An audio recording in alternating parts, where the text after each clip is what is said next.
All right, we're looking back at a whole year. You got your list ready. Is it ready? I was supposed to make a list? Well, why not? Because I didn't even read 10 books this year. Well, maybe you could come up with a favorite? Oh yeah, I can do that. I'll do my top one. How about that? Let's get it in there. Let's get it in there, man. I'm good with that. Welcome back to Talking Story. My name is John Minton. That right there is the best producer on BookTube with a big steaming cup of Java or something. What's going on there? You look like you're on a 1970s talk show. Amanda made me homemade hot cocoa. So, do you have to have it labeled on the cup so you don't forget what you're drinking? Is that how much of a sieve your brain is? I didn't even know we had this mug.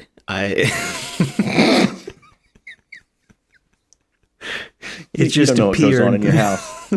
Yeah.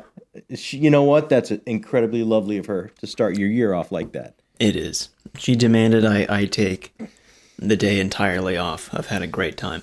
So, very thankful. That's wonderful. For that. Well, and you deserve the day off because you are the best producer on BookTube. It says so on bathroom walls all over. Thanks, man. I hope that's not true. Well, you know what? It's happening. So, we're going to look back at the whole year. This is exciting. Here's the thing. Like, I got bailed out. we let our producers decide. They said, you know what? Just your 10 reads that hit you here or hit you here, that took you on an adventure, that made you think about things, that maybe made you feel your younger life a little bit, or think about where you're going in the future, or think about the world you live in. All these things, like just the top reads that just hit you in some way. Don't even worry about going from 10 to 1. We just want to know those top 10. That's how the poll came out. So I feel like I'm completely somewhat off the hook. I'm honestly glad that that's the way that the poll went.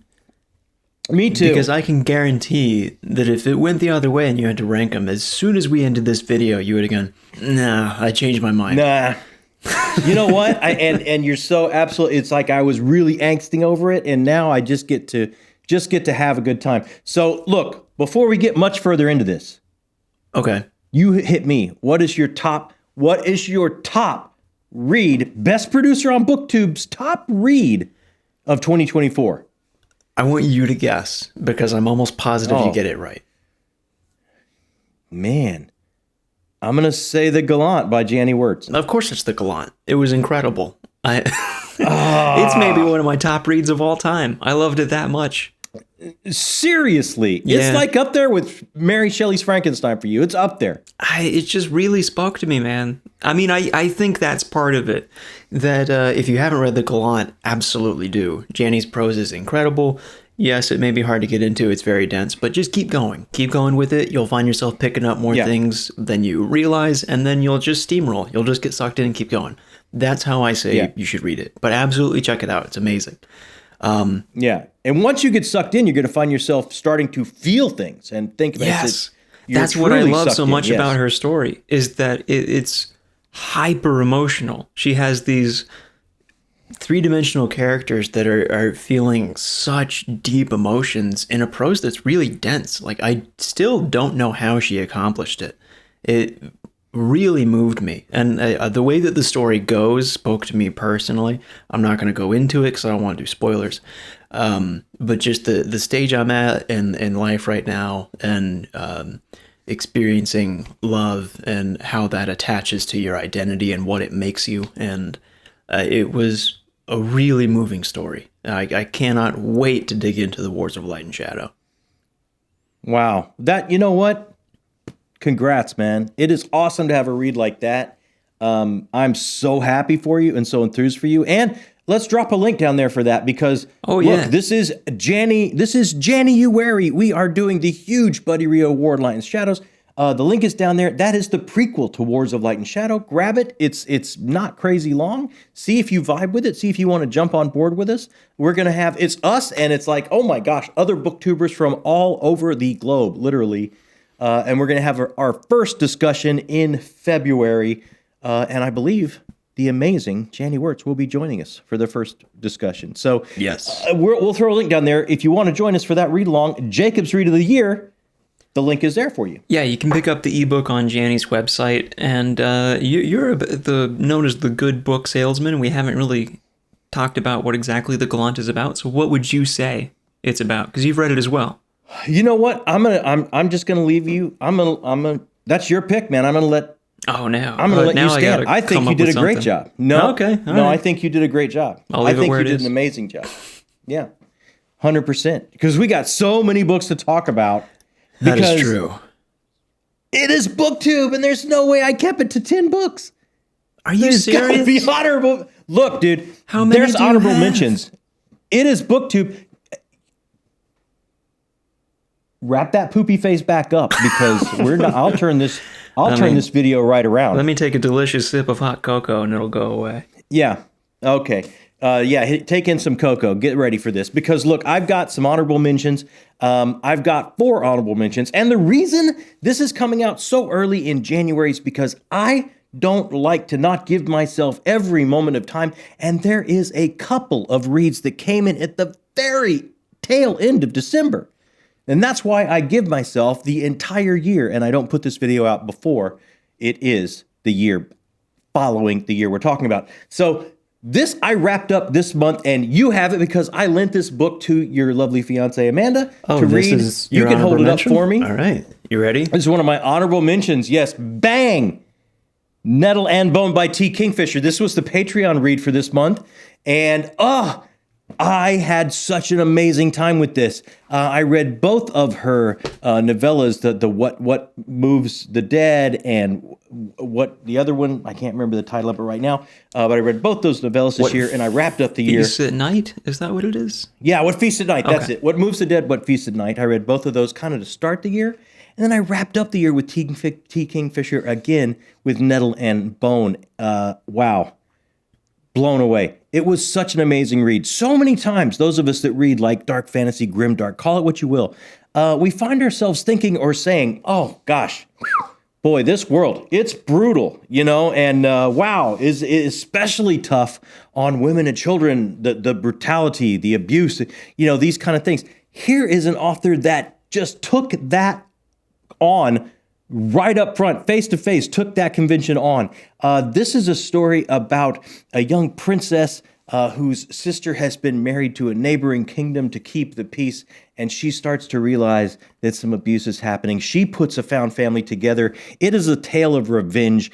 It is an amazing story that takes on these conventions. It is an amazing story of found fantasy. It is an amazing story of amazing banter and humor within that fan family, and as well as amazing story of revenge. And the thing is, T. Kingfisher does not stray too far away from that beautiful gothic feel of those 2 novellas I started the year with. This world is deliciously dark and so creepy, so eerie, so gothic, so wonderfully dark. It is such an amazing read for the world building alone. I love the structure of it. It doesn't just move in a linear fashion and tell a story. It kind of has a back and forth through time. And as that happens, the mystery kind of unfurls itself and you kind of see all the ins and outs of this world and what's happening and why this group is being put together for this tale of revenge. So it has a little bit of a mystery feel to it.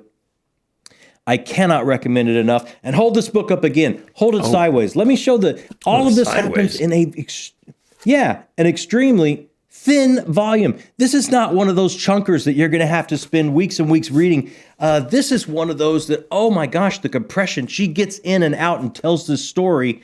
And it's going to hit you right between the eyes if it works for you the way it did for me. So that is why it was one of my alternate honorable mentions, runners-up for top 10 reads of 2024.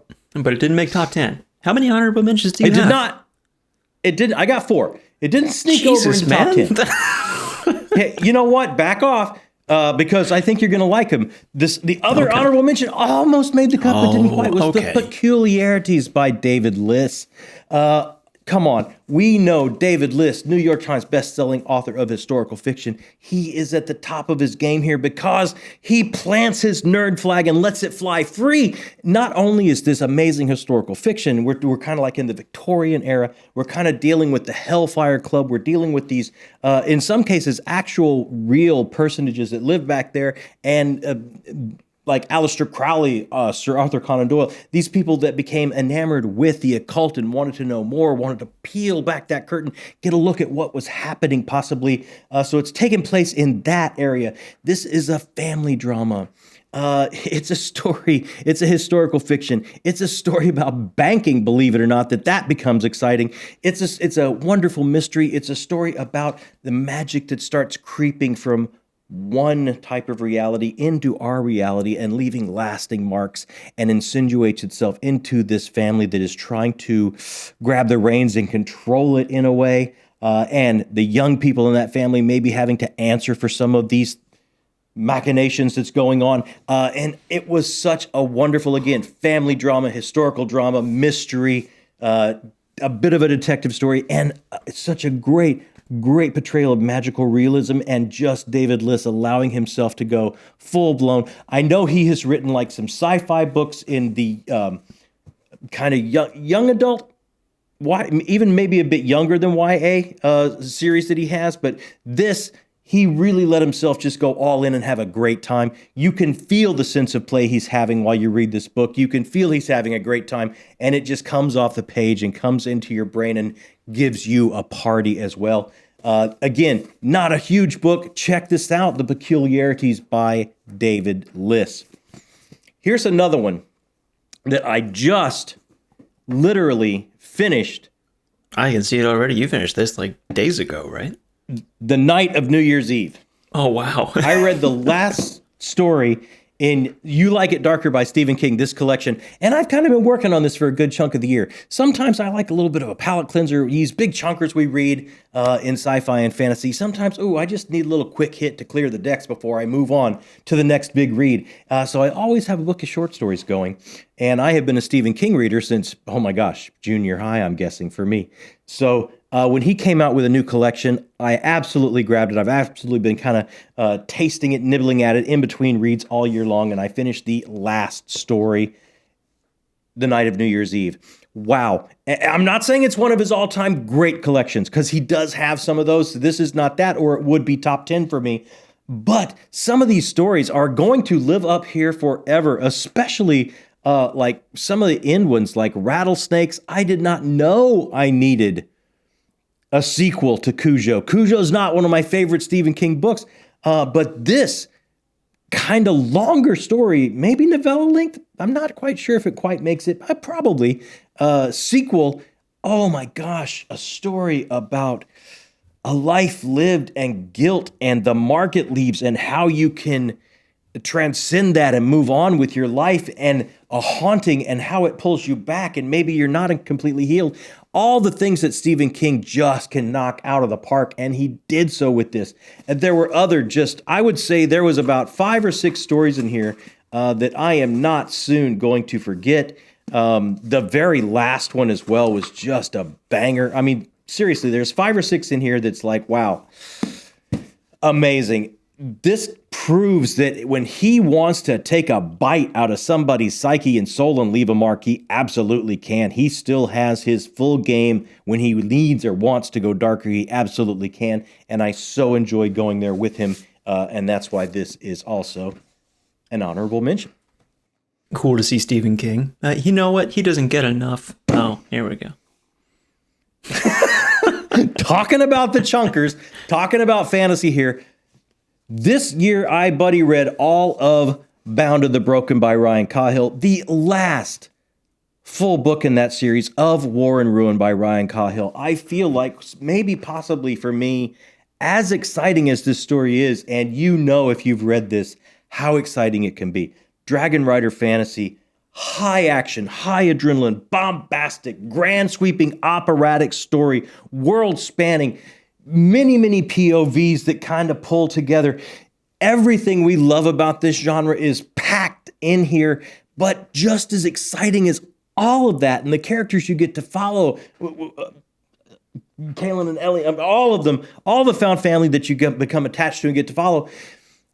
Also, just his artist journey. With this book, I feel like he really started to completely come into his own, not only as a storyteller of action, adventure, high fantasy, all adrenaline, all out storytelling, but emotional moments, emotional beats that drew you into these characters, that make you root for these characters, that make you afraid for these characters, because as that high action is going on, oh my gosh, now we have some emotional core and emotional centers to some of these characters that I thought maybe we didn't have enough quiet moments in some of the books earlier.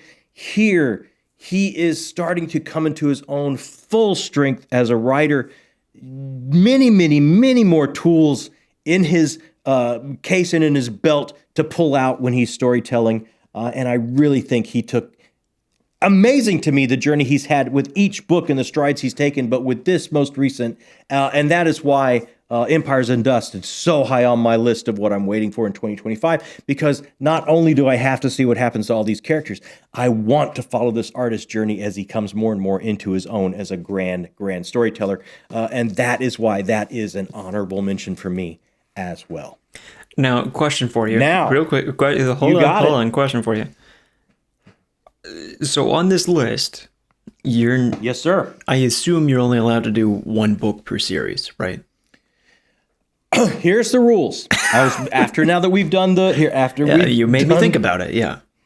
Yeah, absolutely. After we've done the honorable mentions, here's the rules I'm putting in there. I'm not including novellas, which I read some great ones this year, and that is why maybe Gallant's not here for me. I am not including novellas. These are my full novel favorite reads of the year. And I'm keeping it to one book per author because, as I said, I'm trying to wrap up some series, Cosmere Ketchup and other series, and I don't want to give up slots on a top 10 list with the same author several times. I like to kind of spread it around and share the love. So those are the rules.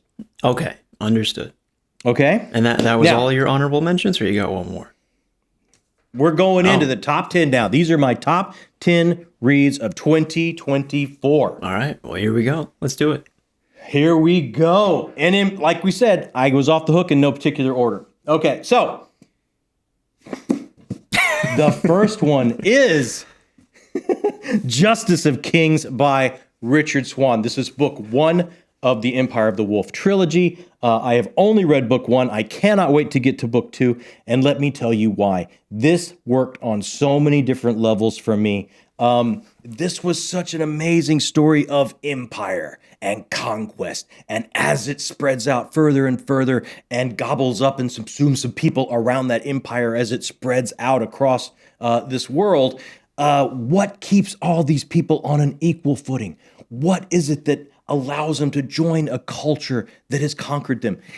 It is the thing that is at the center of the main character, Von Volt's ideology, and that is the law. It is the law that keeps us all on equal footing. It is the law that keeps us to be able to be citizen one to the other and have the same type of even playing field. This is his ideology, so ingrained in him that even in this empire, when we start to have some cracks upon the power brokers between some of these powers that he has as a traveling barrister, is able to tell when someone's lying, is able to possibly even talk to someone that's passed over to the other side and get the truth. These types of powers, do they belong to these traveling barristers and the branch of judicial systems, or do they belong more to the church? These cracks in this own empire's ruling structure, he cannot address that. He is so engulfed in this murder mystery that he is trying to solve and bring justice to this small town as he's out on the edge of this empire, that he cannot look up. He cannot look away from what he's dealing with, because ingrained in him is this ideology of this equal footing in the law. And this is to his own detriment as the story goes on. He should have possibly looked up sooner. He should have possibly looked more at the grand picture, but he's so ingrained in his beliefs. And we start to see this character in this amazing world that's being built, in this amazing mystery that's unfurling, in this amazing civil war footing that's starting to take place in these characters that we're starting to feel for. He starts to spiral because of these decisions he makes. And it's such an amazing grand character arc to watch him flounder and pay the price for maybe being too stuck to his own ideology and he couldn't look up sooner. It was such an amazing, amazing start to a trilogy. I cannot wait to get back. Absolutely, if you have not started this yet, I highly recommend Justice of Kings by Richard Swan, the Empire of the Wolf trilogy. Solid start. I believe that was from Patreon as well. So well done, Patreon. It might, you know what? It might have been. Yeah, it might have been. The next one is The Tainted Cup by Robert Jackson Bennett. This is just one of those, it's that fun genre blender. It's so hard to describe in a way, but I'm going to do my best here because if you haven't picked this up, you absolutely should. It is a freaking party, man. We've got kind of that Holmesian tale. We've got this amazing, the book starts out with this unbelievable murder in this bizarre fungal punk world. And the murder is something that I promise you've never seen before. And you bring in this lead investigator and her new assistant to look into it. And as you start looking into it, you start seeing more and more of this fungal punk world. You start seeing how deep into the crevices of the ruling class this goes, this mystery they're looking into. And it takes them to a city where these Leviathan level creatures, think of kaiju Godzilla type creatures are battering themselves against the walls of this city, which gives almost like a ticking clock to this mystery that must be solved before they break through and level this society or this city where they are. And as they go further into this, and as you start to see more and more the mystery unveiled before you, you start to see how these investigators themselves are involved and their own history starts to come to light and everything starts to become interconnected. And the way this leaves off, you absolutely will want to reach for A Drop of Corruption, which is book number 2 coming out in 2025. This is another amazing start to what I believe will be a trilogy. If you like Holmesian detective style characters, if you like mystery, if you like an unbelievably fresh fungal punk fantasy world thrown in with this ticking clock of a menace just coming your way, just pounding at the door, just incessantly demanding that this should be revealed before everything around you, the walls of the society itself, crumble. This is a read for you. I had so much fun with this, and that's why it makes my top 10 list reads of 2024. That sounds intense. It was. It really was. And another intense one. I think that's a theme. These are all highly intense. I had to have this on the list. Come on. Oh, wow. Empire of the Damned, book 2 by Jay Kristoff, in what I believe, again, is a trilogy. I love trilogies. It feels like, I love these long series as well. You have so much breadth and space to do what you want. But the trilogy, for me, it might just be like the perfect length. And I love these trilogies. This one furthers the adventure of Gabriel Saint Leon, who it's that frame narrative structure where he is at the end of all this and he's looking back and telling his dramatic, grand, sweeping, crazy story in this gothic horror world. This is like the perfect swirl of a child of gothic horror and epic fantasy. The world has become black. It is night all of the time, basically. The sun has been blacked out. And what's caused this? What's caused the vampires and these ruling families of vampires to take control in this world that's lost its sun? And how do we get that sun back? The quest, almost like a group of holy knights that are definitely have shades of gray themselves. They are empowered by ways that makes them gray characters at best, and I don't want to give too much away. But these knights that have the only chance to unravel what's happened to this world and bring it back to the light and bring society back. And Gabriel Saint Leon is the last There's in his story, there's more standing, but towards the end, he's like the last of one of these knights standing, and this is his tale. And in this book too, we get even the world gets broader. We're not only dealing with the ruling vampire families, but we're dealing with some other creepy crawlies and monsters, like out in the in the surrounding areas that we get to meet and see how their structures of society work and happen, and how they're going to come into play in this grand war. Again, what an amazing cliffhanger at the end of this. I cannot wait. I do think the third and final book comes out in 2025. What a year 2025 is going to be. If we can land the planes on some of these trilogies that we got going, I cannot wait. This was absolutely one of my favorite reads of the year. I'm a horror fan from way back. That's why I'm trying to catch up on so many fantasy series, because I've been loving me some horror for years. And this just scratches both of those itches so well. It's so much fun. And, if you love some inventive profanity, this is another great book for you. I am surprised you have not talked about Robin Hobb yet. Who knows if she'll even make the list? Oh, come on. Who's next? Hey, that's a big name. That's a big name. But you know what? The next up is a big name. Joe Abercrombie. I'm trying to catch up on the First Law universe. I have finished the first trilogy, and I wanted to get to the standalones. This is Best Served Cold, the first of the 3 standalones between the 2 trilogies in the First Law universe. So I gave this a read. Oh, another amazing... How many times have I said amazing? Someone should be taking a shot. No, don't do that. That would be horrible. I'm going to try and switch words. What a great revenge tale. And the thing that I liked most about this, again, kind of like Ryan Cahill, in that first trilogy, Joe Abercrombie, a master of character dialogue and character voice. But I thought he was mining some of the tried and true things of epic fantasy and putting his own distinct spin on it. Without a doubt, that's what made it so much fun, because he was subverting so much and putting his own spin on it. With this, the first of the 3 standalones, he's kind of transcending and going past that. No longer is he taking the tried and true and putting spin on it. He's taking his world that he has now created in this first trilogy, and with this story of revenge, he's really going deep into the theme of revenge, to where these decisions of revenge and this decision of not being able to let go, and this decision of how it's going to mark and mar my soul on this journey, and I'm not going to stop no matter what until I get my pound of flesh. This little drop in the pool of this world that he's created is going to create ripples, and it's going to change the entire world, as you see this one character start moving through her blood-fueled story of revenge, and how it touches those around her that she brings to her, and those that are being affected by the carnage as well.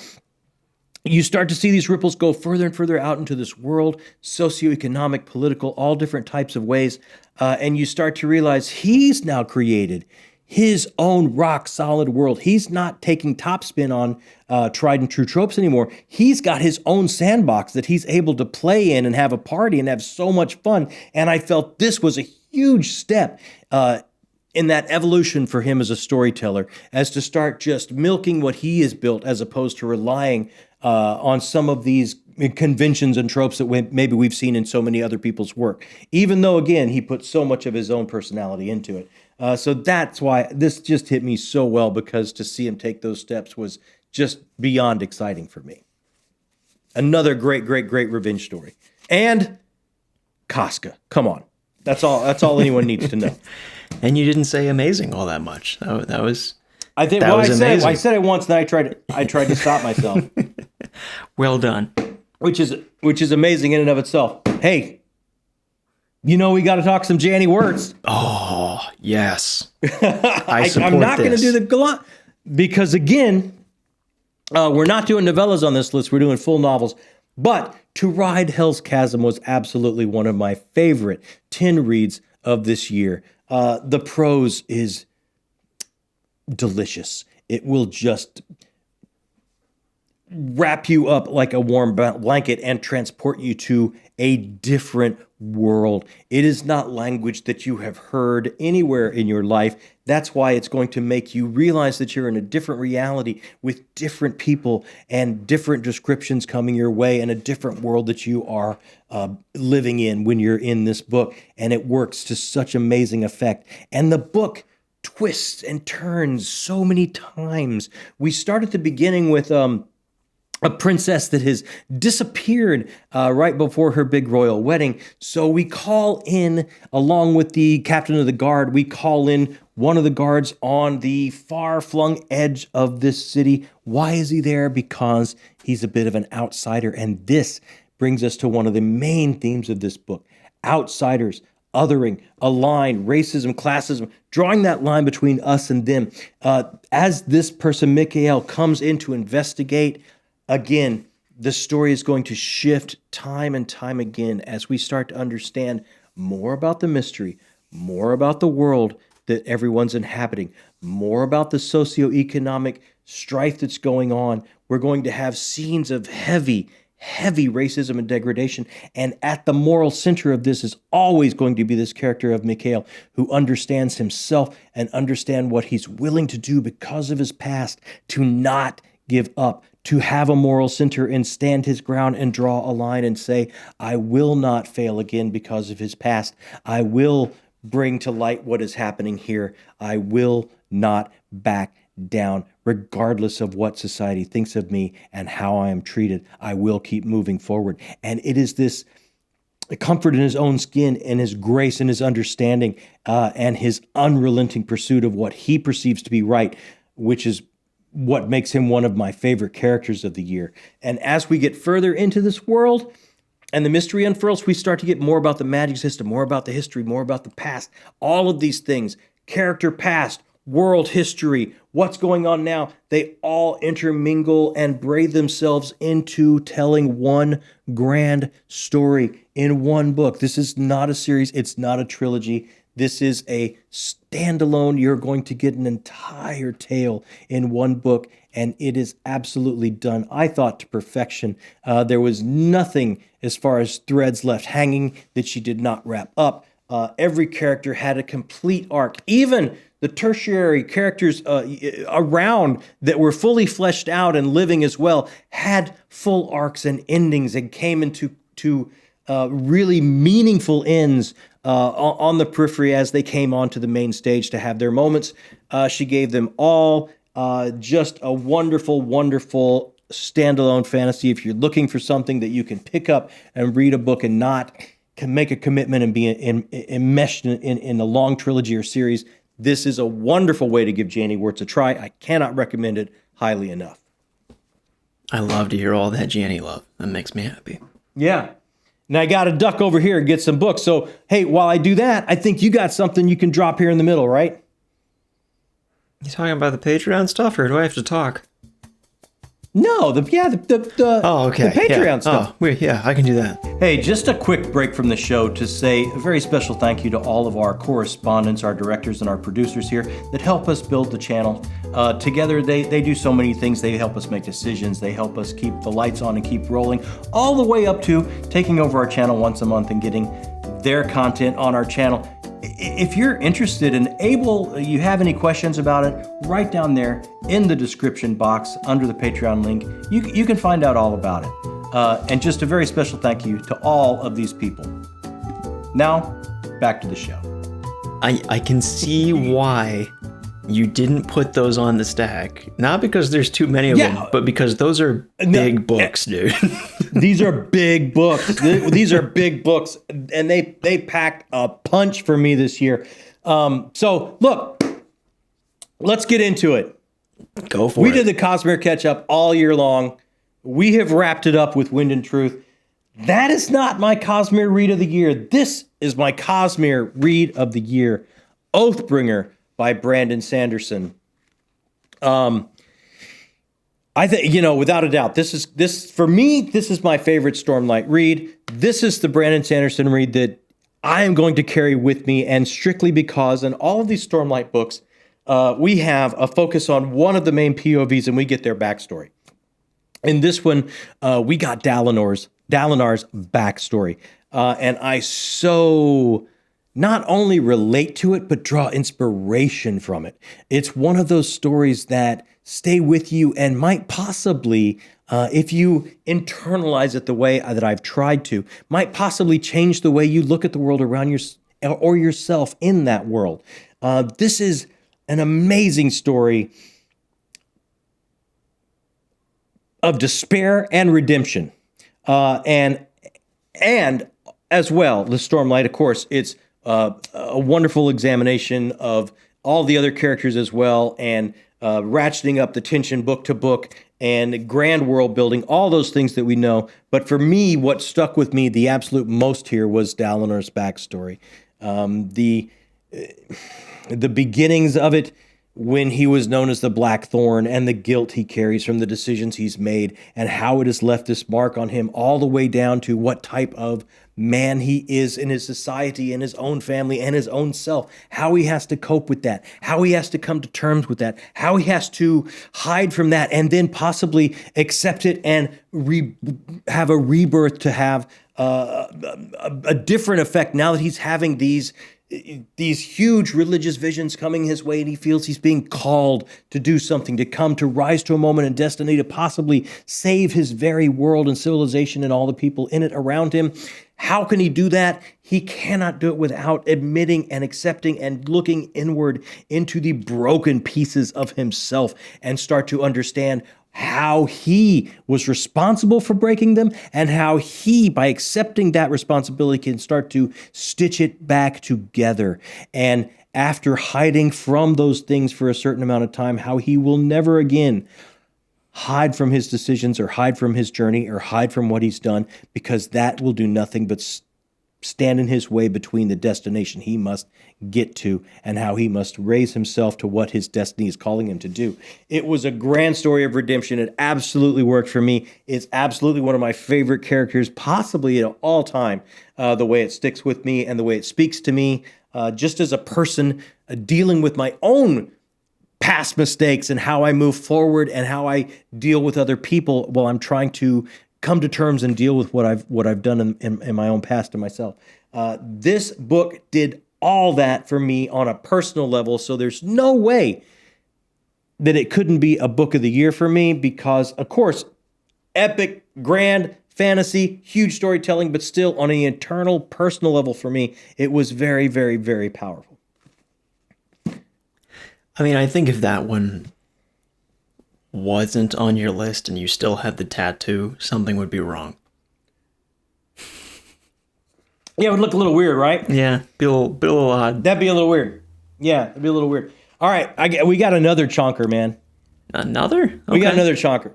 Because look, we're also trying to catch up with Sun Eater, so I did some Sun Eater reading in 2024, and I gotta put Demon in White by Christopher Rocchio on my top reads of the year. Because look, I have been a Dune fan. Dune has been my number one sci-fi read for, wow.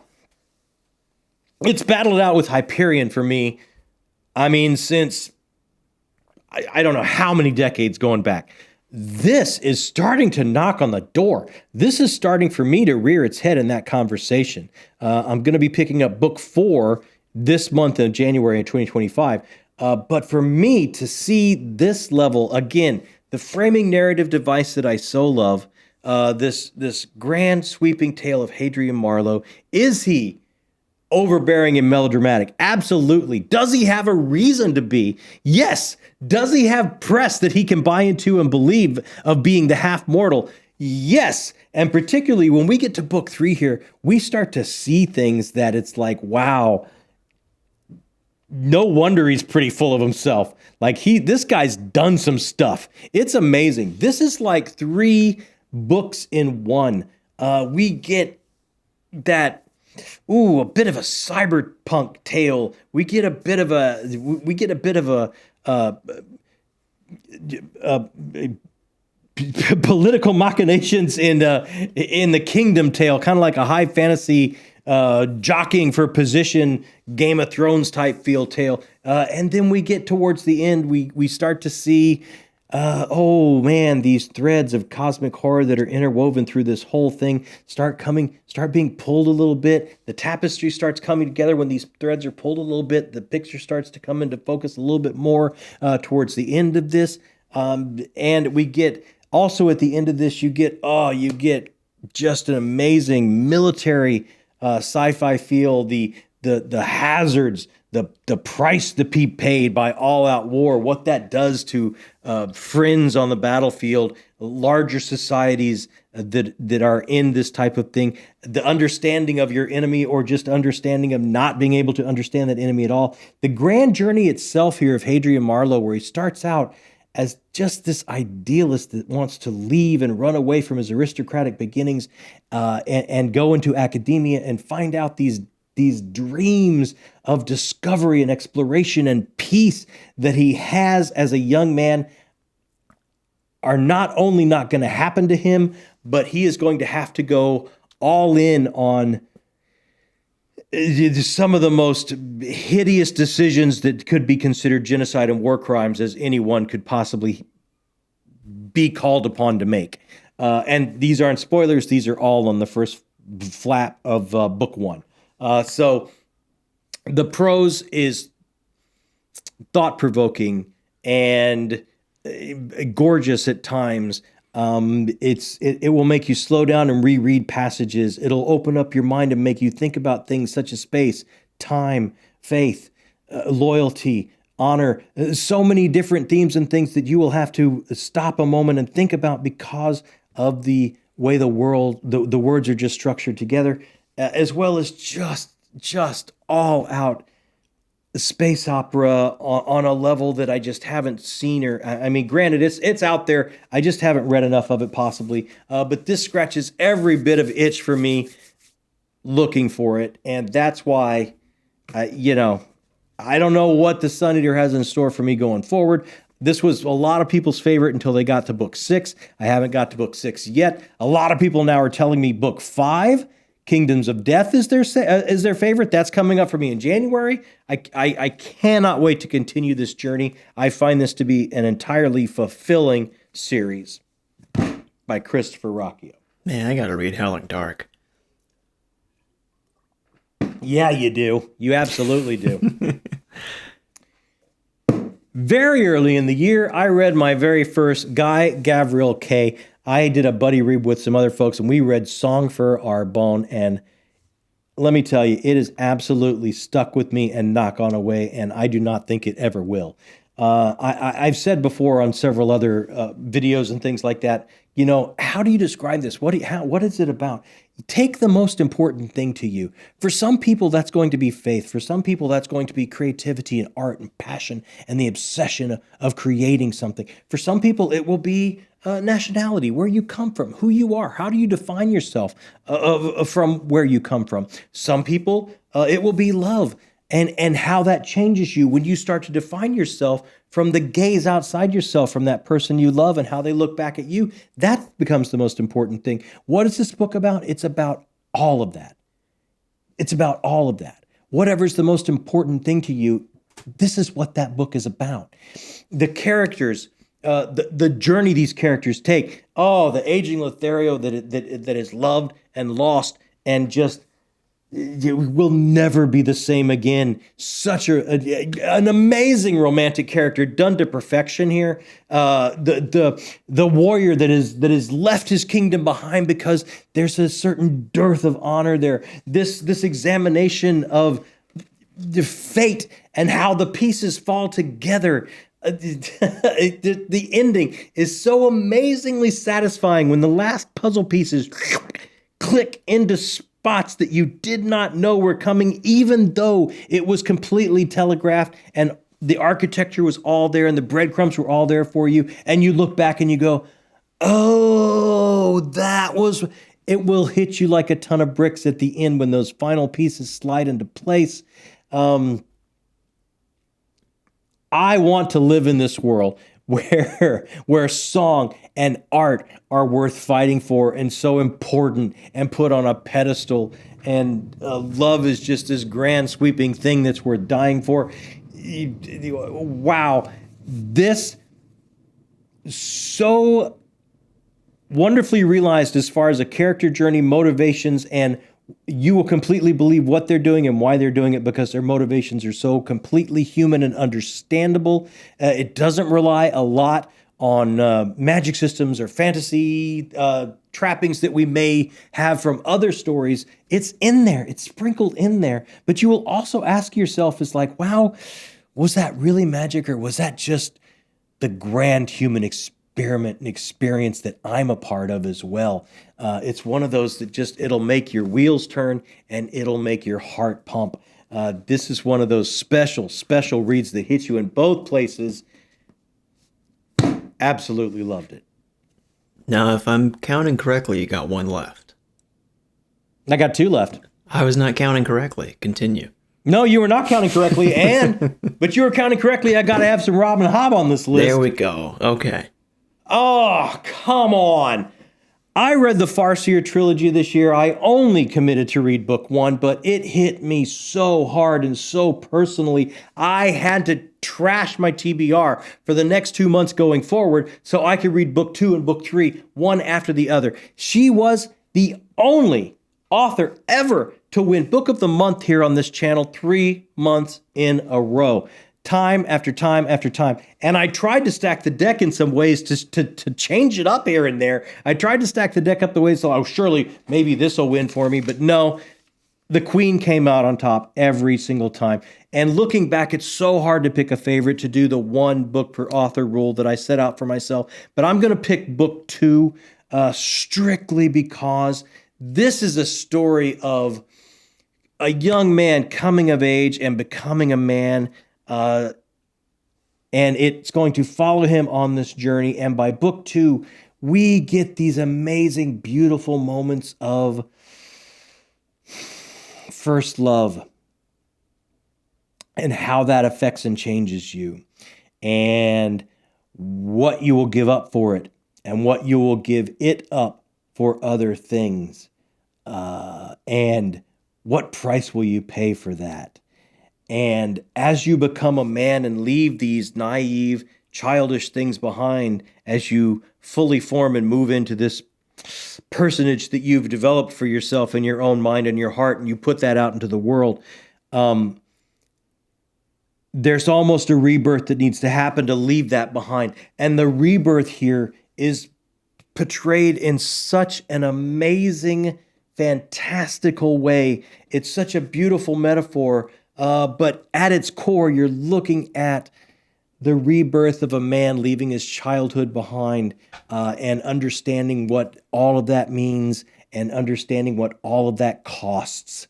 And it's just beautiful. It's a story of sacrifice. It's a story of found family. It's a story of deep loyalties. It's a story of a world in peril, and who will step up when destiny calls to save it and make a change, and what that costs when you step up to do that. Just so beautifully written, and then so many explorations in it, as well as what's important, what's worth stepping up for in society. These trappings, these other people that we live with, what makes a society, what is worth putting yourself on the line for, and what that costs you.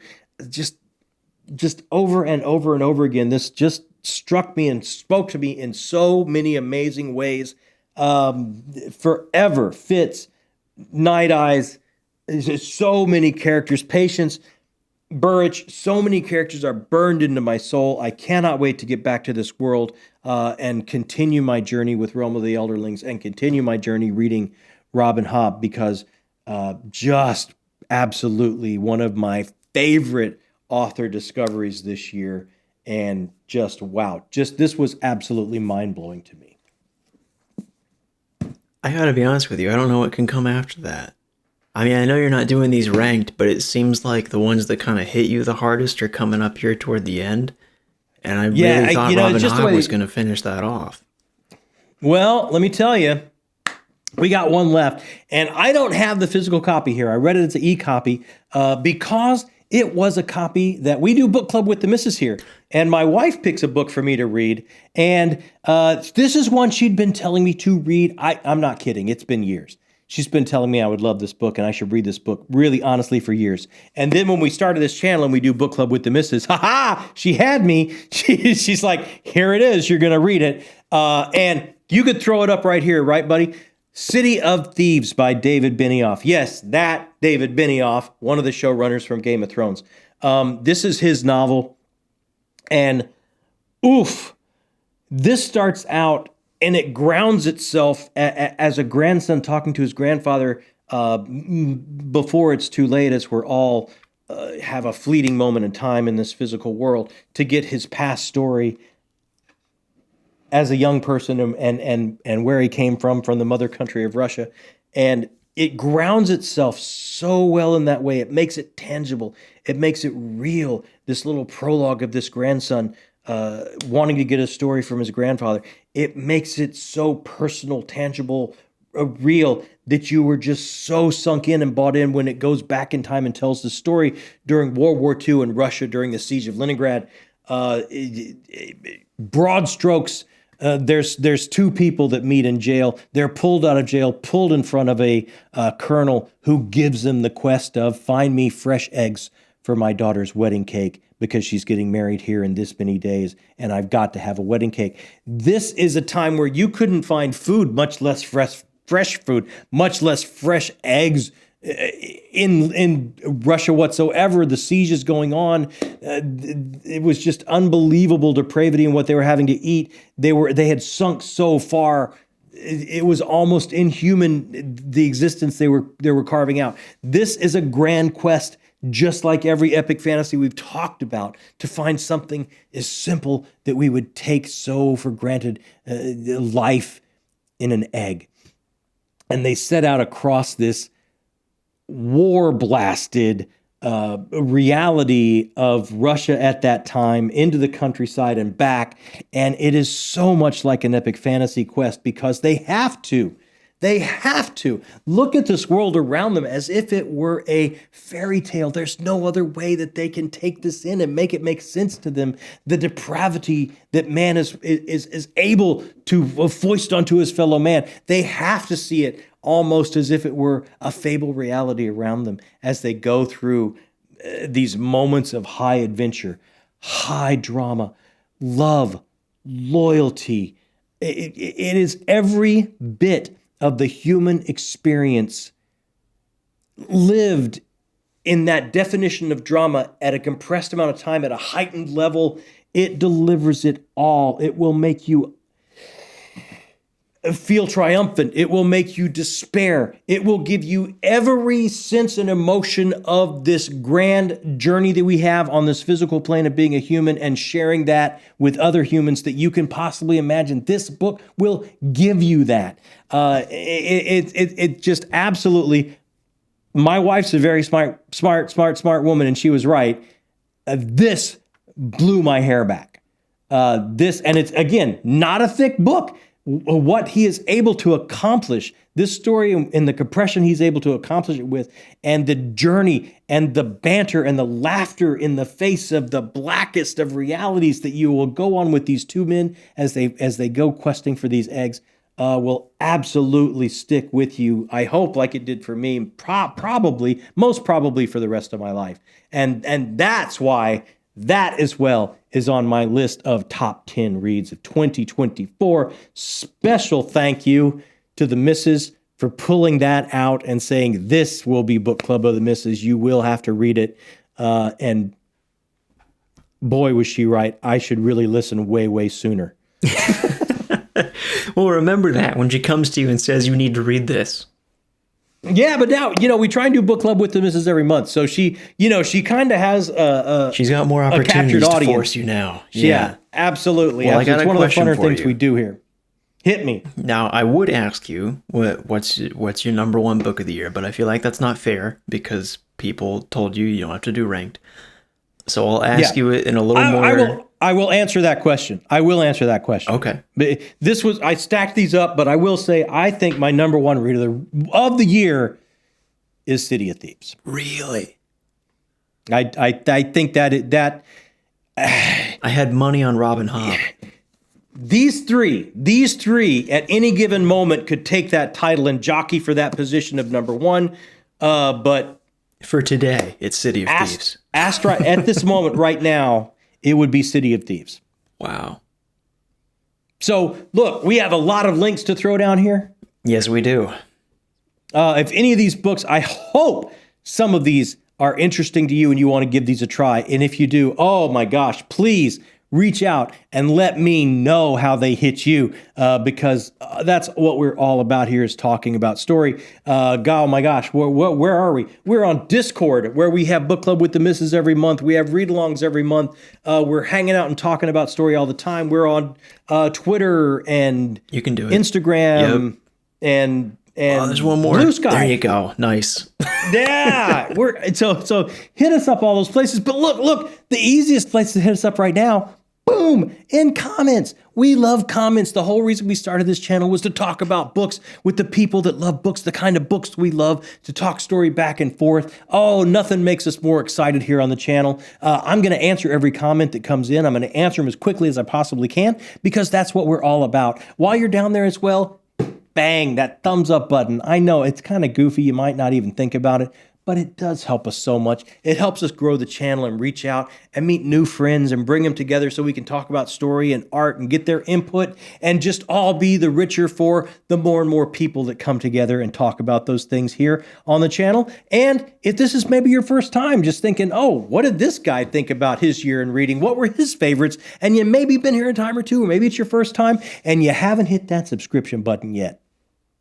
I got to tell you, you hit that subscription button. It takes no time at all. Boop, microsecond. It's done. And you're in. You're part of the group. You're part of the gang. You can hang out and talk with us. And let me tell you, when you find your people that wants to talk about art and story and how it hits them here and changes them, and in so changing them, changes the world around them as well. Oh my gosh, when that happens for you, it gives you a bit of a tingle, and it all starts with just hitting that one subscription button. That's just scientific fact.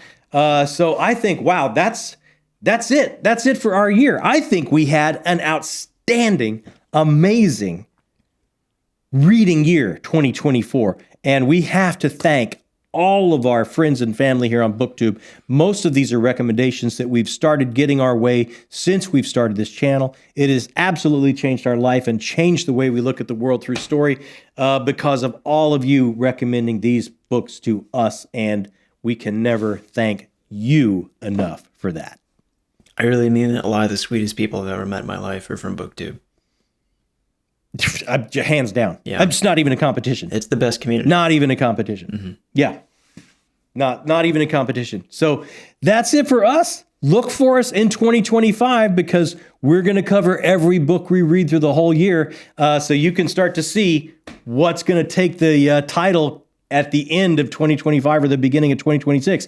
Be here with us for that entire journey. We're going to have the best time that we can possibly stand to have here on Talking Story. That's it for me, unless you got something to add here at the end, buddy. You know I don't. We can count on that. Okay. You know, we can count on me hopefully reading more books in 2025. That was a resolution I have. I think you're into Sun Eater. I think you're hopefully, after the Gallant, you're into I'm in. Wars of Light and Shadow. I'm in, for sure. I think maybe next year, maybe we could have a top 3, a top 5. Maybe there'd be something more than a top 1 for 2026. I don't know. I think most of what I'm reading is going to be from 2 different series, and that'll be most of my year. So we'll see. So we'll shoot for a top 3. We'll shoot for a top 3. Dare to dream. We'll shoot for a top 3. Dare to dream. That's it. We're going with it. Thanks so much for joining us here on Talking Story. So here's to an even better 2025. He's leaking your book to format, but don't ever change your drink. The fear of that occurring makes our collective hearts sink.